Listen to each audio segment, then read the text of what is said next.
She begged her husband for help. He said no. Not because the help was unavailable, because getting Joan Kennedy sober would have required admitting, publicly, that Joan Kennedy had a problem, and that admission would have cost Ted Kennedy votes. So she kept drinking, she kept miscarrying. She kept standing beside him at funerals and campaign rallies and courthouse steps, composing her face into the expression his career required. And the man who had noticed her drinking as early as 1962, who said so himself, on the record, decades later, continued his Senate work, his presidential ambitions, and his serial affairs, while his wife dissolved in private. Joan Kennedy's marriage to Ted Kennedy was not troubled in the way that phrase usually suggests. It was troubled in the way that a fire is troubled when someone locks the door from the outside and walks away. She arrived at the Kennedy world the way many quiet women arrive at loud and consequential things, through a side door, on someone else's terms. In October of 1957, at the dedication of a gymnasium at Manhattanville College, Jean Kennedy Smith introduced her younger brother Ted to a classically trained pianist named Virginia Joan Bennett. Joan was 21, composed, precise, possessed of a stillness that the Kennedy family, in all its accelerating noise, would spend the next 24 years treating as a deficiency. She maintained she had never heard much about the Kennedys and remained unintimidated at their first meeting. She had been raised to enter rooms well. What no gymnasium dedication had equipped her for was what the Kennedy world would demand she become, and what it would cost her when she could not deliver it. Joan was born in Manhattan on September 9, 1936. Her parents, wealthy Irish professionals, struggled with alcoholism throughout her childhood. She had grown up watching alcohol rearrange the furniture of a family's love into something you could no longer safely navigate in the dark. She carried that knowledge into adulthood, the way you carry a recurring dream, present even when suppressed, most vivid at exactly the wrong moment. She escaped to Manhattanville College, partly to be out of her family's reach, but also close enough to check in. The escape was real. It was also partial. Most escapes are. At Manhattanville, the piano was not a hobby for Joan Bennett. It was the discipline that organized her interior life, demanding precision, rewarding patience, punishing dishonesty. She modeled part-time and appeared in television commercials. Ted's brother John would nickname her the Dish. It was the Kennedy family's highest compliment and its most revealing one, a woman of genuine musical intelligence and emotional depth reduced to a single flattering surface. Joan accepted it the way she would learn to accept most things inside that family, graciously, without visible protest. The engagement came quickly. Her doubts came equally fast. Joseph P. Kennedy Sr. insisted the wedding proceed. This is the first documented moment where Joan Bennett's own considered hesitation was overridden by the Kennedy machinery. She was 22. Her doubts were noted and set aside by older, louder, more powerful people. They married on November 29, 1958, at St. Joseph's Church in Bronxville, New York. She said years later, without bitterness, and with the precision of someone who had spent considerable time getting the sequence right, I had no idea what I was getting into. Very early in the marriage, Ted devoted himself to his brother John's presidential candidacy, and Joan vowed to accommodate herself entirely to her husband's schedule. She kept that vow with remarkable discipline. She campaigned. She smiled. She appeared at every event his career required. By 1962, at 25, Joan was the youngest wife of a United States senator in American history. She was also, by that point, already beginning to drink in ways her husband had quietly noticed. In a 2006 interview with the Miller Center, Ted Kennedy recalled it clearly. At the beginning of the campaign, I noticed that my wife drank. It hadn't. All the time that we'd been at law school, I never noticed. I remember the first time. He remembered the first time. He said so 44 years later. The record of what he did with that knowledge in the years immediately following is one of the most damning silences in the history of this marriage. As pressure built on Ted to carry his brother's political legacy, he became less discreet about his infidelities and his own drinking. And Joan turned increasingly to alcohol, not as a coincidence, as a response. The date column was moving steadily toward a line that could not be erased. What I cannot move past, reading through the full documented record, is the precision of the timing. Ted Kennedy noticed in 1962. He said so himself, clearly enough to describe the exact moment to an interviewer 4 decades later. And then the Kennedy political machine rolled forward without interruption. Joan was carrying her family's alcoholism as a genetic inheritance, her husband's infidelities as a daily reality, and the performance requirements of the Kennedy world as a full-time occupation. The man who noticed in 1962 kept campaigning. History gives Ted Kennedy generous credit for the empathy he eventually expressed. History has been considerably less precise about what he was doing while Joan was asking for help she was not getting. The losses came in accumulation. Not one catastrophic blow, but a sequence so relentless that the body runs out of the architecture required to absorb them. Her brother-in-law John was assassinated in 1963. She had sat at his table. She had navigated the same impossible terrain of Kennedy marriage that his wife Jackie navigated. Feelings subordinated to image, pain managed as political overhead, the smile required, regardless of what it was covering. And then he was gone, and the world stopped, and Joan Kennedy was expected to grieve with precision and then return to public life without visible damage. In 1964, she gave birth to a stillborn boy. Soon after, Ted was badly injured in a private plane crash. 6 spinal fractures, 2 broken ribs, 2 passengers killed. While he remained immobilized for months, Joan campaigned for his Senate re-election in his stead. She had just lost a child. She had nearly lost her husband. 2 men were dead. And Joan Kennedy went out on the campaign trail because she was asked to go, because Kennedy women did not stop, because forward motion, like music, has its own capacity to delay the reckoning that stillness brings. Robert Kennedy was assassinated in June of 1968. Another funeral, another required composure, another grief that the political structure surrounding the family did not pause long enough to absorb before redirecting toward the next demand. Joan Kennedy attended all of it, smiled through all of it, stood in all the right photographs. Then came July of 1969. Then came Chappaquiddick. Joan Kennedy was pregnant, had already suffered 2 miscarriages, and was on strict medical bed rest. On the night of July 18, 1969, Ted Kennedy drove a car off a bridge on Chappaquiddick Island, Massachusetts. A 28-year-old woman named Mary Jo Kopechne, a former aide to Robert Kennedy, was in the car. She died. Ted swam to safety and did not report the accident to police until after her body was found the following morning. With the Chappaquiddick drama threatening her husband's political future, Joan accompanied him to Kopechne's funeral and to court, where he pleaded guilty to leaving the scene of a crash. Read that again, with its full medical weight. Joan Kennedy was pregnant, twice miscarried, on doctor-ordered bed rest, and she went to the funeral of the woman who died in her husband's car. She sat beside him at his court appearance. She composed her face into the expression his career required, one final time, at the precise coordinates of the most devastating moment in the history of their marriage. Shortly afterward, she miscarried again. She told author Lawrence Lima, "For a few months everyone had to put on this show, and then I just didn't care anymore.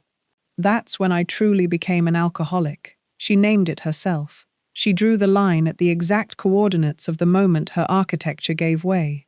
She had buried a stillborn son, miscarried 3 times, survived 2 assassinations inside her own family, sat at a courthouse beside the man whose car had just killed a young woman, and then miscarried the child she had been on bed rest to protect. She did all of it without the help she had been asking for, because she had been asking, and she had been told no. According to author Lawrence Lima, Joan had begged to attend Alcoholics Anonymous meetings. Ted refused. He feared her story would damage his political career. The senator, which is how Joan refers to him, wouldn't let his wife get help, though she was in desperate need and pleaded for it, Lima documented. The family was used to putting up a wall, constructing a sham, living a lie. It's what they always did. Almost everyone in the political community thought Ted had the perfect political wife, Lima wrote. But the Kennedys were desperately worried that Joan's condition would become public knowledge. She begged. He refused. And then her alcoholism developed in the dark, exactly as it was bound to, exactly as he had been warned it would, until it broke through into public record, in the form that was most damaging to her, and most manageable for him. Arrest records in her name, headlines about her breakdown, a People magazine cover story about her sanitarium stay that her own mother deflected with the language of social propriety.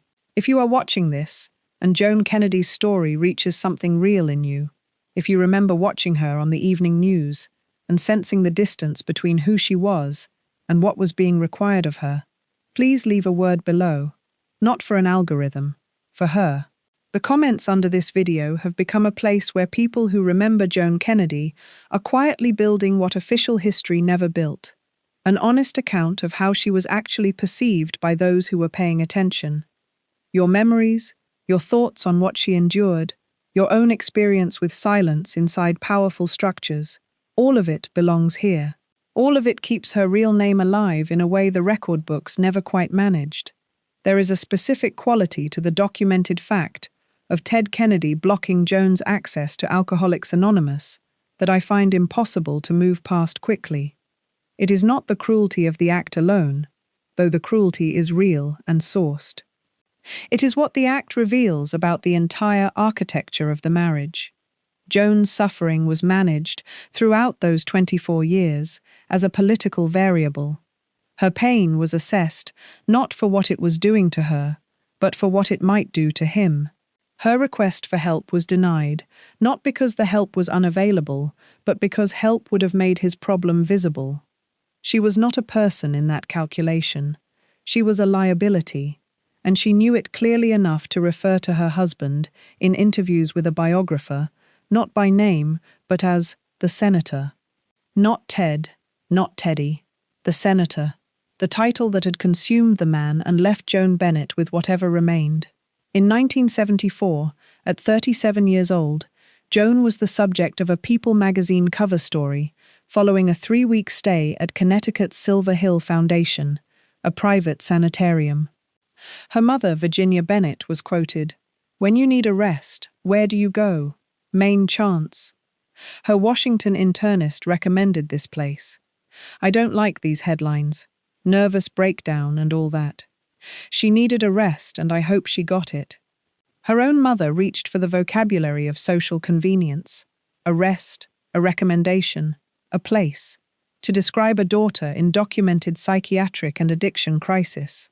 The gap between the language used and the reality it covered is itself a form of evidence. It tells you everything about the world Joan Kennedy inhabited, a world where the correct vocabulary for a woman's suffering was always the one that protected the powerful people nearby from having to see it clearly. By 1977, Joan had moved to an apartment in Boston, while Ted stayed in Virginia.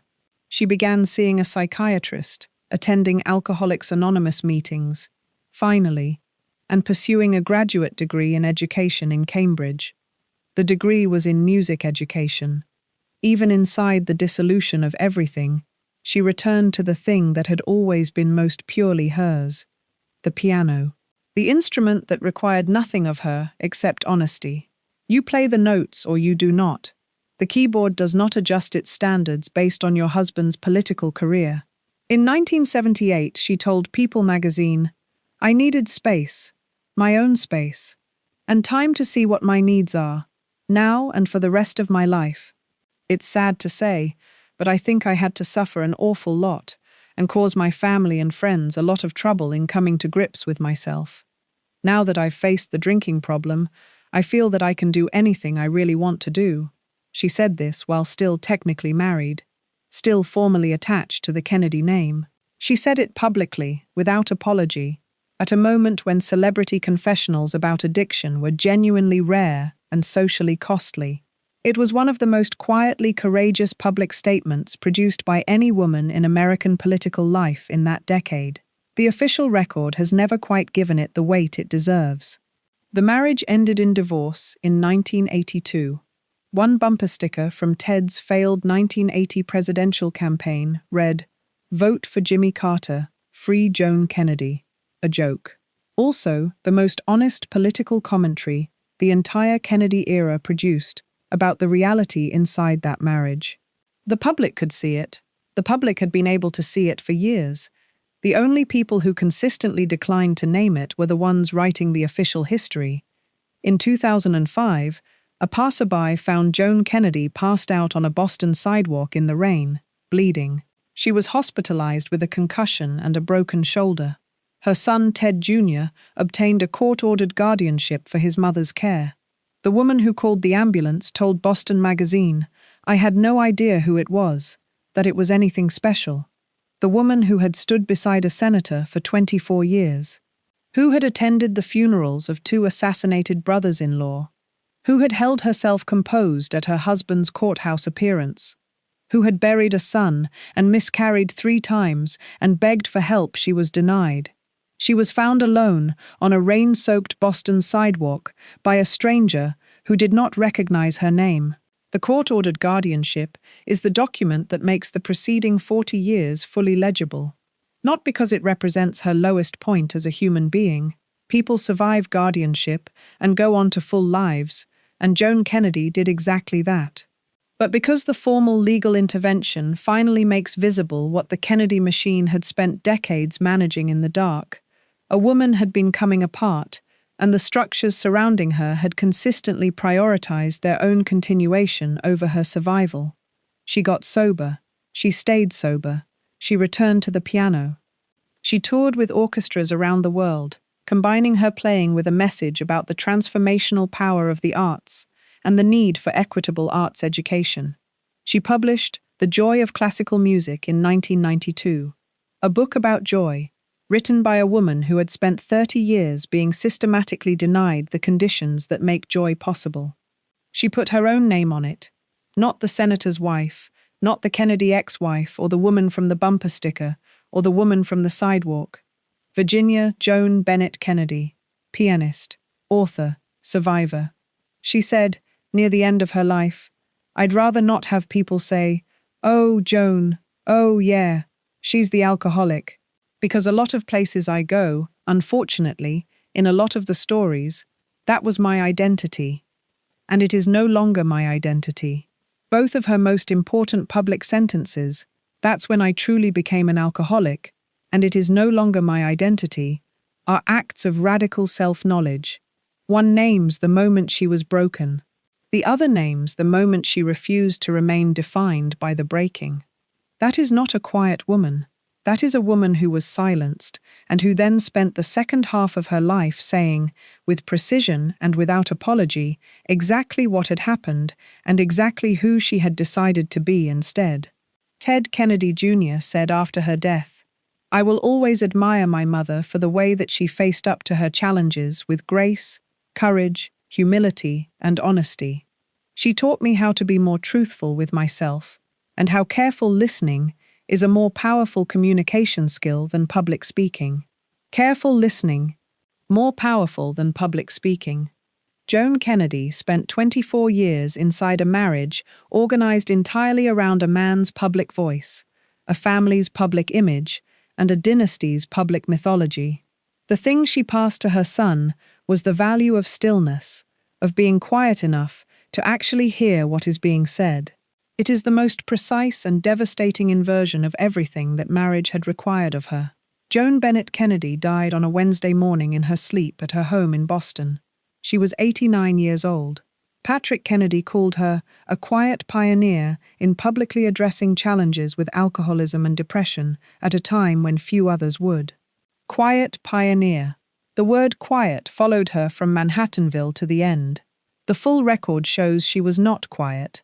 She said things, clearly, publicly, on the record, that the people around her would have preferred she leave unsaid.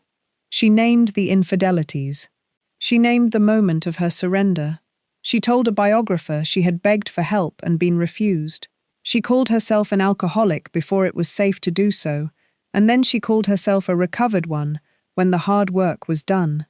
The quietness was never hers.